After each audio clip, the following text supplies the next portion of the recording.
Guys இன்றைக்கி என்னென்னா home vlog தான் எடுக்க போகிறோம். அதனால் நான் என்ன பண்ண போகிறேன், வீட்டில் என்ன நடக்குது, அதனால எங்கள் அம்மா என்ன பண்ணிட்டுருக்காங்க அது மாதிரி அது மாதிரி பண்ண போகிறேன். ஹோம் விளாக் அது மாதிரி எடுக்கலாம்னு சொல்லியிருக்கேன். அம்மாட்ட ஓகேன்னு சொல்லுவேன். உங்கள் செடி பற்றி நான் எல்லாமே சொல்லி விட்றேன். ஓகே, இப்போ என்னன்னா ஹோம் விளாக் எடுக்கலான்னு இருக்கேன். ஓகே, இப்போ நான் எல்லாமே காமிக்கிறவங்ககிட்ட சொல்கிறேன். ஓகே, வாங்க வீட்டுக்குள்ளே போகலாம். செடி பார்க்கலாம். இது எதுக்கு வச்சுருக்கோன்னா 2 செடி இருக்குது மொத்தம். இது எதுக்கு வச்சுருக்கோன்னா வீட்டுக்கு அழகாக இருக்குக்காண்டி வச்சோம். எனக்கு தெரியாது, அது கூட உள்ள 2 பூ வந்திருக்கு, 2 வச்சுருக்கோம். அதுக்கப்புறம் இது ஹைபிஸ்கஸ் செடி. அதுக்கப்புறம் அதுக்கப்புறம் கருவேப்பிலை நாங்கள் வளர்ந்துட்டுருக்கு. இப்போ நாங்கள் லைட்டாக வளர்ந்துட்டுருக்கு. இப்போ நாங்கள் வச்சோம், நல்லா இருக்குது. அடுத்து வாங்க பார்க்கலாம். அடுத்து இது என்ன செடினா மருந்து செடின்னு சொல்லுவாங்க. இது கையெல்லாம் தொடக்கூடாதுன்னு சொல்லுவாங்க. இதுன்னு தெரியாது அது அவ்வளோவா பற்றி, இவ்வளோ தான் தெரியும் மருந்து செடி. அதுக்கப்புறம் எங்கள் வீட்டு பேக் சைடில் ஒன்று இருக்குது, வாங்க அது போய் பார்க்கலாம். காய்ஸ் நான் சொன்னேன்ல, எங்கள் வீட்டு பேக் சைடு எங்கள் அம்மா துணி காய் போட்டிருந்தாங்க, அதோட ஏரியா இதுதான். உங்களை ஒன்றா சொல்கிறேன். இது மல்லிகைப்பூ செடி, இது நிறைய முட்டு விழுந்துருக்கு காய்ஸ். அதுக்கப்புறம் மஞ்சள் செடியும் ரோஸ் ரெண்டுமே விழுந்துருக்கு.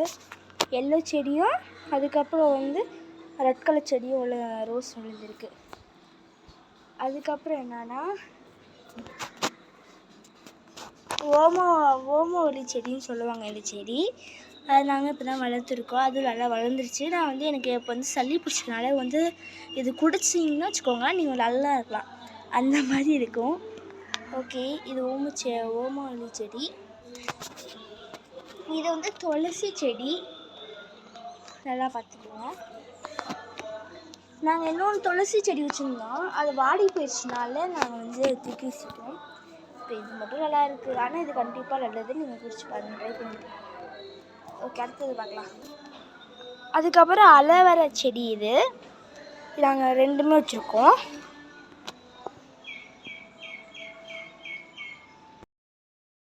ஓகே காய்ஸ், இப்போ என்னென்னா நம்ம கிச்சனுக்குள்ளே போடலாம். உங்களுக்கு எல்லாமே காமிச்சிட்டு இருந்த செடி தான்.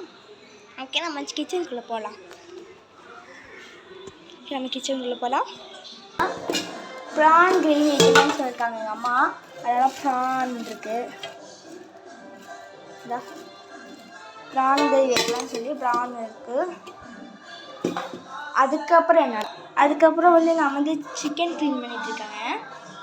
அதுக்கப்புறம் என்னன்னா இதை வச்சு சிக்கன் மஞ்சூரியன் பண்ணி தரேன்னு சொன்னாங்க அம்மா, அதனால் க்ளீன் பண்ணிகிட்ருக்காங்க. எங்கள் வீட்டுக்கு என்னென்னா உப்பு ஜாடி வாங்கியிருக்காங்க உப்பு வைக்கிறதுக்கு. ஒரு இடத்துல எக்ஸிபிஷன் போட்டாங்க, எது எடுத்தாலும் 160 ருபீஸு. அதனால எங்கள் அம்மா இது வாங்கினாங்க உப்பு வைக்க. அது மட்டும் எங்கள் அப்பாவோடது. இதுதான் நான், இது எங்கள் அம்மா, இது நான், இது அப்பா. அதனால் சின்ன பிள்ளை இருந்தமே இது எங்கள் அம்மா, நான், அப்பா, சின்ன பிள்ளையா இருக்குமே. ஓகே, அவ்வளோதான் காய்ஸ், எங்கள் விளாக் முடிஞ்சிச்சு. அடுத்து எங்களுக்கு பெட்ரூம் காமிக்கிறேன். அதுக்குள்ளே ஸ்டிச் நிறைய வச்சுருக்கேன், அதில் பெட்ரூம்ஸ் நிறைய காமிக்கிறேன். Okay, bye guys.